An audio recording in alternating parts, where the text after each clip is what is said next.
Crime branch Bhopal को बड़ी सफलता मिली है कि क्राइम ब्रांच ने भोपाल के आसपास के किसानों से ठगी करने वाले लोगों को पकड़ा है। यह आरोपी मछली पालन के नाम पर किसानों से 100 करोड़ रुपए की ठगी कर चुका है। आरोपी किसानों को फर्जी मछली पालन की स्कीम बताकर अपनी कंपनी में निवेश कराया करते थे। किसानों की शिकायत पर क्राइम ब्रांच भोपाल ने Dwarkadhish colony new jail road में रहने वाले प्रहलाद शर्मा और उनके बेटे शुभम शर्मा को कोहेफिजा इलाके से गिरफ्तार किया है। लोकसभा अध्यक्ष ओम बिरला 9 मार्च को राजधानी भोपाल पहुंचेंगे। वे यहां मध्य प्रदेश विधानसभा की ओर से उत्कृष्ट पुरस्कार वितरण समारोह में शामिल होंगे। बुधवार को विधानसभा अध्यक्ष गिरीश गौतम ने जानकारी देते हुए बताया कि वर्ष 2008 के बाद अब एक बार फिर उत्कृष्ट पुरस्कारों को देने की शुरुआत होने जा रही है। यह पुरस्कार सत्ता पक्ष के उत्कृष्ट विधायक और विपक्ष के उत्कृष्ट विधायक, अधिकारी, पत्रकारों को भी उत्कृष्ट पुरस्कार दिया जाएगा। सत्र में मध्य प्रदेश सरकार की जो कोरोना के संबंध में गाइडलाइंस उसका अच्छे से पालन करेंगे। ये हाल तो इसलिए इसका निरीक्षण कर रहे हैं कि 9 तारीख को उत्कृष्ट विधायक, उत्कृष्ट मंत्री, उत्कृष्ट अधिकारी, पत्रकार सबका पुरस्कार वितरण होना है। हमारे माननीय लोकसभा के स्पीकर साहब आ रहे हैं, तो उसकी भी तैयारी का जायजा ले रहे हैं कि कैसे करना, क्या करना। और सत्र में करीब 4,500 के आसपास प्रश्न आ चुके हैं, उसमें से अतारांकित आधे हैं, आधा अतारांकित है।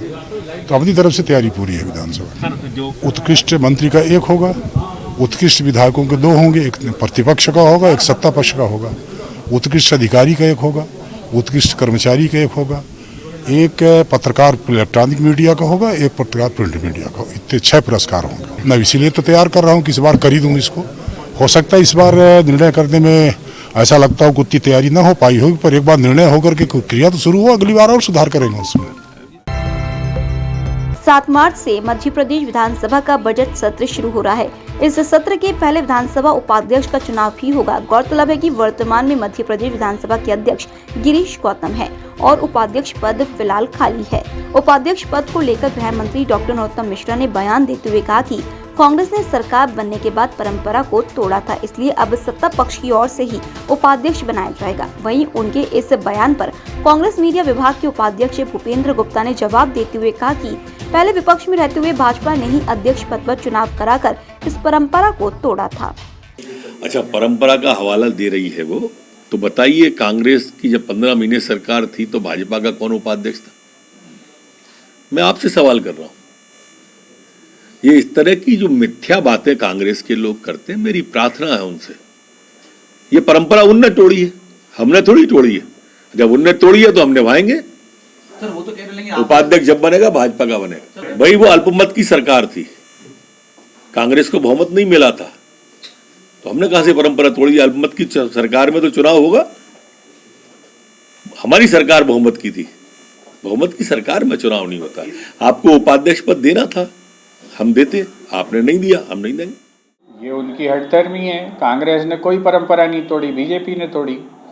अध्यक्ष का चुनाव हर उसमें जो है निर्विरोध होता है, और जब अध्यक्ष निर्विरोध चुना जाता है तो उपाध्यक्ष विपक्ष को निर्विरोध दे दिया जाता है। ये जो है एक तरह की परंपरा है। जब आपने अध्यक्ष में चुनाव लड़के और जो उसका दुरुपयोग करने के लिए कि साहब जो है आप इसको मिला लोगे, उसको मिला लोगे, तोड़फोड़ कर लोगे और सरकार के खिलाफ प्रस्ताव ला दोगे, जब ये करने की कोशिश की और चुनाव आप हार गए, मुंह की खाई, तो कांग्रेस ने कहा कि जब आप अध्यक्ष का चुनाव करा रहे तो उपाध्यक्ष का भी करा लो, और उपाध्यक्ष में भी आप हार गए। तो ये परंपरा किसने तोड़ी? ये आपने तोड़ी। आज कांग्रेस ने उस परंपरा की पुनर्स्थापना की शुरुआत की कि जब आपने जो है गौतम जी को अध्यक्ष बनाया तो कांग्रेस ने उनके खिलाफ चुनाव नहीं लड़ा। ये हम कर रहे हैं पुनर्स्थापना परंपराओं की। आप में हिम्मत हो तो आप परंपरा की पुनर्स्थापना करके उपाध्यक्ष का पद विपक्ष को दे दीजिए, और आप में अगर वही हठधर्मी और राजनीतिक अवसरवाद की अगर जो है सोच है तो खूब करिए आप जो करना चाहते हैं। सीहोर में चल रही शिव महापुराण कथा को बीच में ही बंद कराने पर अब सियासत शुरू हो गई है। इसे लेकर बुधवार को कांग्रेस का एक प्रतिनिधि मंडल सीहोर पहुंचा और कथावाचक पंडित प्रदीप मिश्रा से मुलाकात की। इसे लेकर कांग्रेस मीडिया विभाग के उपाध्यक्ष भूपेंद्र गुप्ता ने बताया कि भारतीय जनता पार्टी लाखों की संख्या में लोगों को एक जगह इकट्ठा करके आयोजन करती है, तब किसी प्रकार की कोई परेशानी नहीं होती, लेकिन जब कोई संत कथा का आयोजन करता है तो सरकार उन्हें व्यवस्था और सुविधाएं उपलब्ध नहीं करा पाती है। यह दोहरा चरित्र भारतीय जनता पार्टी का है। संत जी ने जो है स्वयं मंच से इसकी घोषणा की है। अगर वो जो है और उसके बाद फिर से कथा शुरू की गई है ये तथ्य जो है वो अगर इसके बावजूद भी वो अगर ऐसा बयान देते हैं तो ये बहुत दुर्भाग्यपूर्ण है। लाखों भक्त जानते हैं कि उन्होंने कहा कि घर जाके देख लो अब मेरी कथा, और उसके बाद जो है फिर से अगले दिन आपने कथा जब लोक निंदा हुई है तो शुरू करवा दी। तो इससे क्या सिद्ध हो रहा है कि कथा निर्बाध चल रही। वो तो वही कह रहे हैं कि घर जाके सुन लो, अब हम यहाँ व्यवस्था हमारी प्रशासन नहीं कर पा रहा। आपकी पोल जो है व्यवस्था ना कर पाने में खुल रही है, कथा में नहीं खुल रही। ये सरकार अपनी पोल देखे और उस पर बताए कि आप क्यों नहीं व्यवस्था कर पाए, आपके प्रशासन ने क्यों गलती की। राजस्थान सरकार ने कर्मचारियों की पुरानी पेंशन योजना को लागू करने का निर्णय लिया है। इसके बाद अब मध्य प्रदेश में भी पुरानी पेंशन योजना को लागू करने की मांग उठने लगी है। पुरानी पेंशन योजना की प्रदेश प्रभारी सुभाष शर्मा ने बताया कि अगर सरकार ने 13 मार्च तक कर्मचारियों के हितों में निर्णय नहीं लिया तो उनकी ओर से संयुक्त मोर्चा द्वारा पहले 4 मार्च को जिला स्तर पर कलेक्टर को मुख्य सचिव और मुख्यमंत्री के नाम ज्ञापन सौंपा जाएगा और उसके बाद 13 मार्च को राजधानी भोपाल में उग्र आंदोलन किया जाएगा। पूरे प्रदेश में जो है 4 तारीख को जिला कलेक्टर के माध्यम से माननीय मुख्यमंत्री महोदय मुख्य सचिव के नाम ज्ञापन दिया जाएगा पूरे प्रदेश में। और चूंकि मैं पुरानी पेंशन का प्रदेश प्रभारी हूं, यदि ये मामला हल नहीं होता बजट में तो 13 तारीख को पूरे प्रदेश से लोग यहां पर आएंगे और 13 तारीख को हमारा विराट यहां पर आंदोलन होगा और 4 तारीख को पूरे प्रदेश में जो है अधिकारी कर्मचारी मोर्चे के ऊपर से ज्ञापन दिया जाएगा माननीय कलेक्टर महोदय। मध्य प्रदेश अधिकारी कर्मचारी संयुक्त मोर्चा सरकार की वादा खिलाफी से नाराज है। संयुक्त मोर्चा ने पत्रकार वार्ता आयोजित कर सरकार को चेतावनी देते हुए कहा कि यदि उनकी लंबित मांगों पर सरकार ने शीघ्र कोई निर्णय नहीं लिया तो उनके द्वारा 4 मार्च को प्रदेश भर में जिले स्तर पर कलेक्टर के नाम मुख्यमंत्री को ज्ञापन सौंपा जाएगा। गौरतलब है कि अधिकारी कर्मचारी संयुक्त मोर्चा पदोन्नति, अधिकारी कर्मचारियों एवं पेंशनरों को महंगाई भत्ता नहीं दिए जाने, एरियर के भुगतान सहित कई मांगों को लेकर आंदोलन कर चुका है।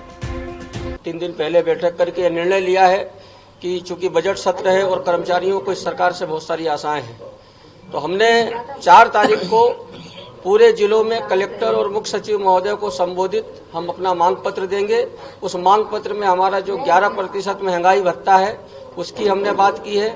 जो 7वें वेतनमान के हिसाब से जो हमें गृह भाड़ा भत्ता होना चाहिए, अन्य जो हमारे प्रासंगिक लाभ होना चाहिए उसकी बात की है। एक इस प्रदेश में कमलनाथ सरकार ने एक बड़ा अच्छा निर्णय किया था कि सभी कर्मचारियों को स्वास्थ्य बीमा, और कैबिनेट में डिसीजन कर दिया था, लेकिन पिछले 2 सालों से सरकार ने उस मुद्दे को भी ठंडे बस्ते में डाल रखा है। हमारे जो निगम मंडल के कर्मचारी, अन्य कर्मचारी, उनको भी 7वां वेतनमान का है। और एक जो सबसे बड़ी इस प्रदेश में 5,04,000 कर्मचारी आज पुरानी पेंशन से वंचित है। और आज जिस प्रकार से राजस्थान सरकार ने वहां पर कर्मचारियों को पुरानी पेंशन बहाल की है, आज पूरे देश में, पूरे अगल बगल के प्रदेशों में, छत्तीसगढ़ ने भी सहमति की है, महाराष्ट्र ने भी और दिल्ली ने, तो आज मध्य प्रदेश सरकार के ऊपर भी आज हम ये आग्रह करेंगे मध्य प्रदेश सरकार से कि ये पुरानी पेंशन व्यवस्था मध्य प्रदेश सरकार प्रदेश में लागू करे। ईएमएस टीवी के यूट्यूब चैनल को सब्सक्राइब करें और बेल आइकन दबाएं, साथ ही ईएमएस न्यूज ऐप डाउनलोड करें।